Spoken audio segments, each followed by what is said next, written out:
Welcome everybody to the Black Bear Medicine Bag Show. Today is a little bit different. I'm not going to talk about medicine. I'm not going to talk about indigenous news in particular, as we usually do. I'm going to talk about me. I hope that this interests you guys in particular. I'm going to talk about my genealogy, if that's okay with everybody. That's why it's called Finding My Roots. I guess I will start off with traditionally my mother. My mother's name is Patricia Ann Delgado. She's from Phoenix, Arizona. My father's name is Carl Walker. He's from Chicago. Grew up in Indiana. Okay, I guess I start by saying that my grandmother met my father, and then she introduced him to my mother, and they started to date, and he went before my tios or my uncles, and they got married. After he passed the interview, my grandfather used to say my dad was a black Jew, basically. But his lineage is his mother is half black and half Choctaw from Mississippi. My mother, she's Mexican indigenous. We come from the Yaquis, the Apaches, and Cherokees. None of our ancestors are enrolled on any of the tribal record. I'm still working on trying to find some type of ancestor on the tribal road, but I've been working on it since I was 20, 19, 20. I haven't found nothing yet. I was born in Phoenix, Arizona, 2485.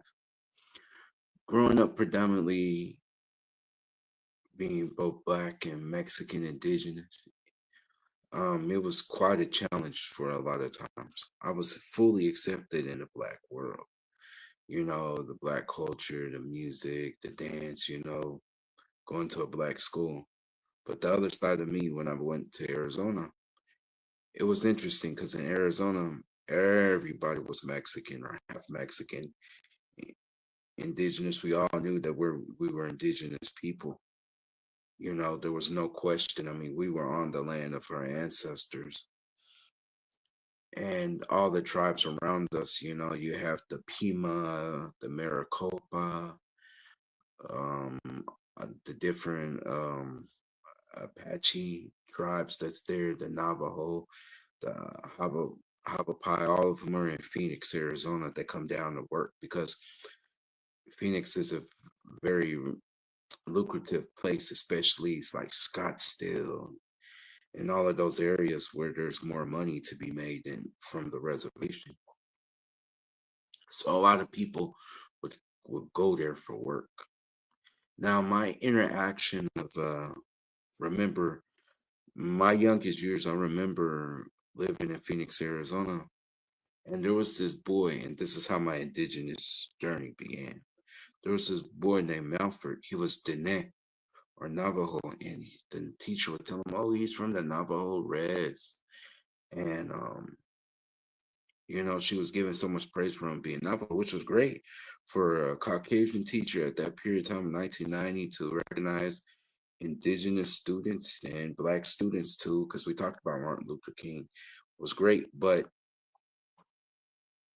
me in the background was like, dang, what about me? I'm just as much as indigenous as him, but she most likely just looked at me as maybe mixed because she still knew who my mother was, but it wasn't a big thing.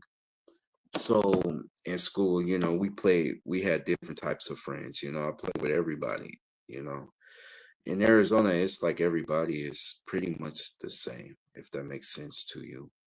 At that time period in 1990, we're not talking about currently where we got ICE agents running around and gathering people up and putting them on a plane and sending them back to Mexico or sending them back to El Salvador or Nicaragua or anywhere like that, right?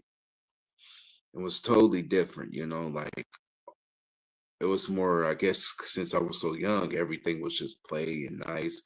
And even when I went back into teenage, when I was like 15, 16, 17, everybody was a lot more easy to talk to.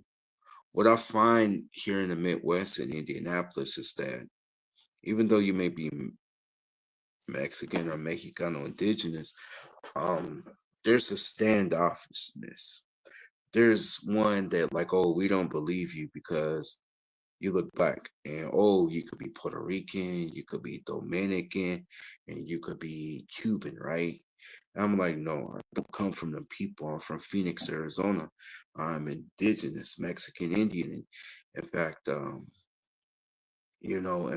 me, it's odd that you guys are acting like this because back home in Arizona, it's not like this. So my expectation, I guess, for the other side, the Mexican side, is to be open.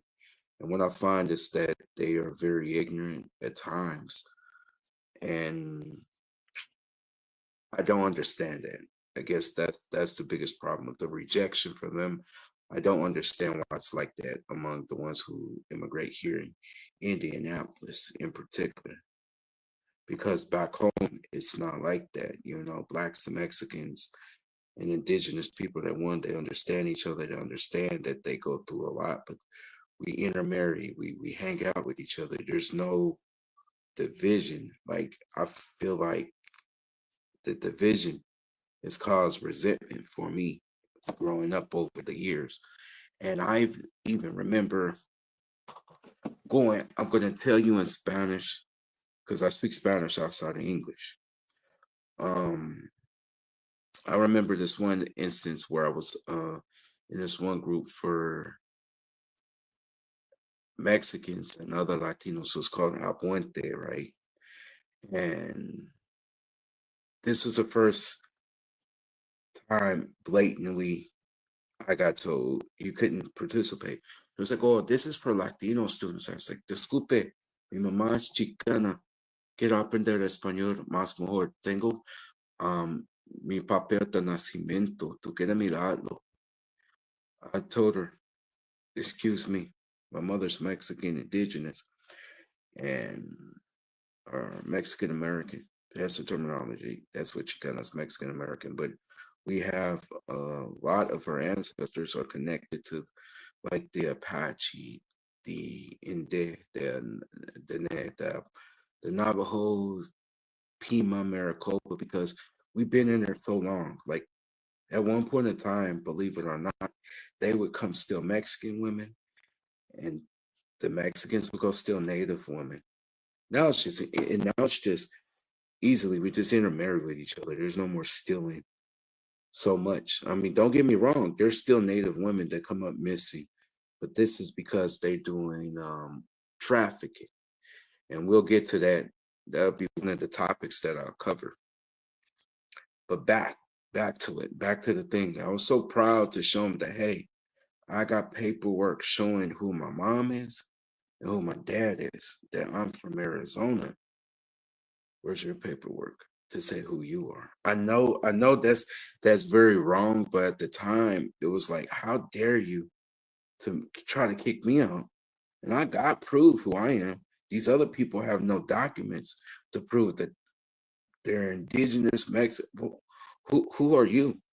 The lady told me, "Oh, I'm sorry for saying that." So that's fine. I'm used to it. When I was younger, I experienced the same thing. People would come up to my mom and say, "Are you watching these kids?" Or, "Oh, are you Puerto Rican?" That's an insult to us. Not that there's anything wrong with being Puerto Rican. It's just that you can't be a Mexican woman with mixed black kids who are black and Mexican. They can't be that and it'd be okay. Even though people are ignorant, I've never, because I've experienced that, I never ever go by what somebody looks like. The first thing I say is, where you from? Who's your people? Tell me where your ancestors come from. Why?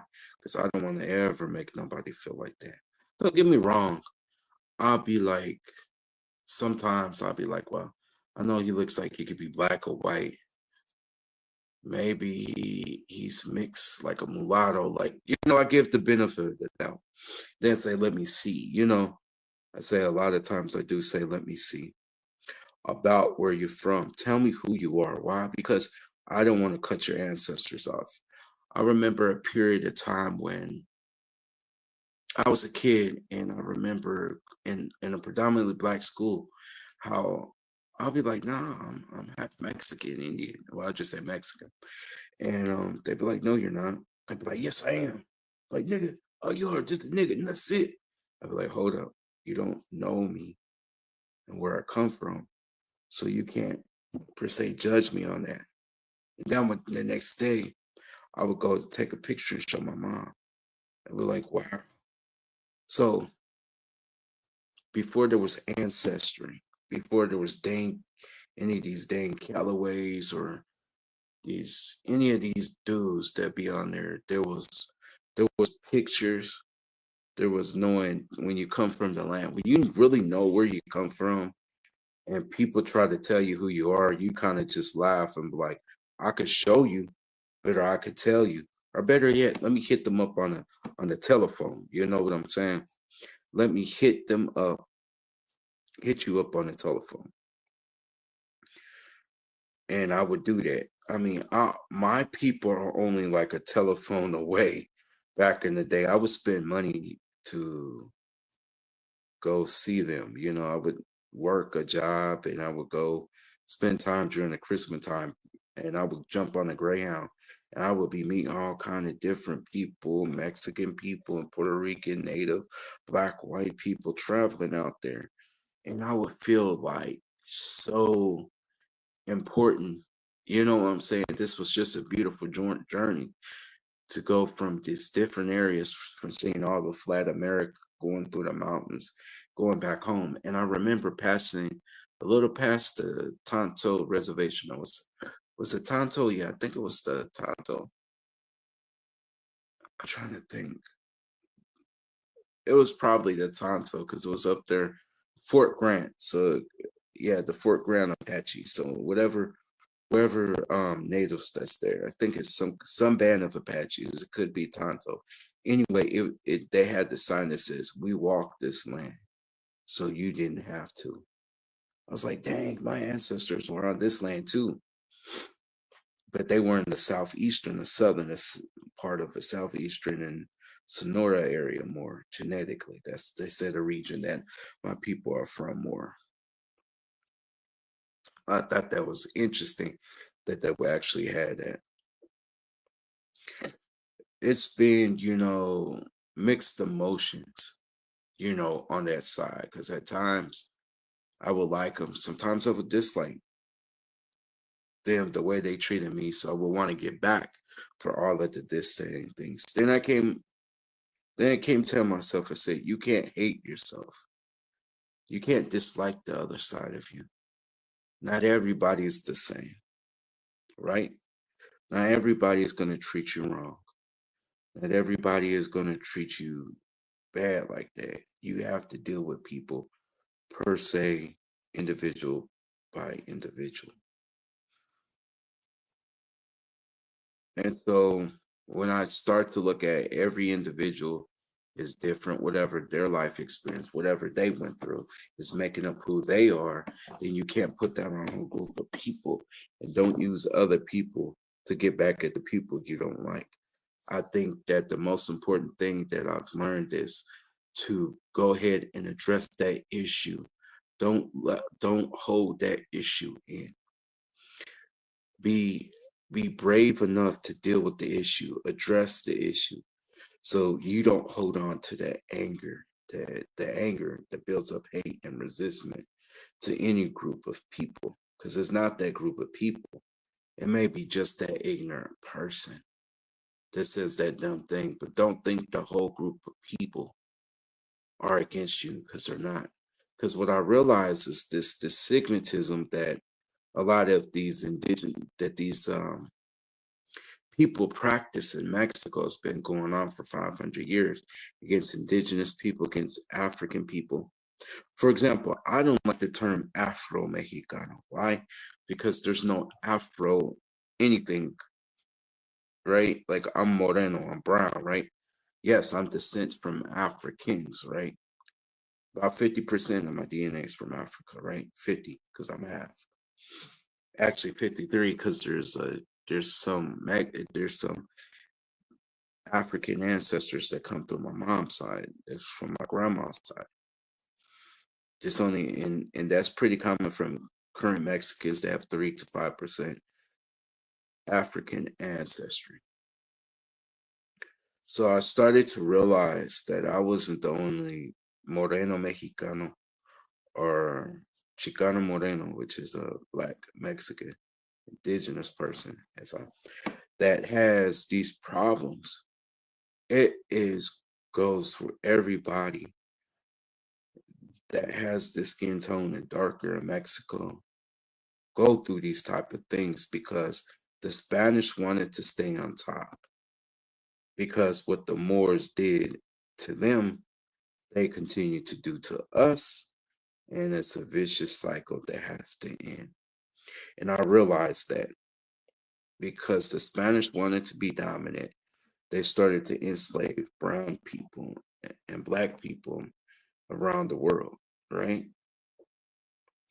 And when I started to realize that, then I started to realize that this has been going on. But our people, both African descent people and indigenous descent, Afro indigenous people, when they come together, rose up to make things better. They changed the Constitution in Mexico, they changed things in America, and they rise together and made it better. And me being 40 years old, I can't walk around and want to round up everybody just because the few actions that one person or two people said, some ignorance that one or two people did to me. I can't use that to justify my reasons to do something against a whole group of people. You know, I realize that at times and I would be hurting myself if I did that at the same time. But these are the feelings that people of mixed backgrounds feel at times. They're accepted by one group but rejected by another. Or it may be just one fraction of a certain ignorant group of people that do it. And to me, if they don't accept you for you, that's fine. Find somebody else that will accept you for you. But it was, I find people who praise you, who honor you, who respect you, no matter if it's family, friends, you know, find those group of people, because if you don't, then you'll be a pretty angry person, might do some things that you may regret out of being not accepted, you know. Um, so it's kind of 50-50. I think that as time goes on, things may get easier and it may get worse, but I understand that I have to do my part. I have to teach my kids, don't be ashamed of where you come from. Don't let people's ignorance. It's not even being ashamed, because I'm not ashamed of neither side, because both are strong, both carry things on, both are very knowledgeable. of one thing that both sides tell me is oral tradition and location of where you're from. You must know you got to pass these things on to your children. Don't ever be ashamed. Be proud. Be strong. I think I had a lot of strengths in holding back what I thought to do. You know what I'm saying? A lot of people act, and I find that a lot of prisoners, because I'm a correction officer, I tell you that they don't think about their actions; they just do it. And I'm a guy who used to calculates how I'm going to get out of situations, thinks how to move, and I think that's what separates me from a lot of these people that are locked up. A lot of them are built of anger. One day they just snap and they don't have that inner strength. Don't get me wrong. Other things happen to people and give them that, but still, But I'm just giving you my perspective of being Black, Mexican, and Native. How I felt, at times.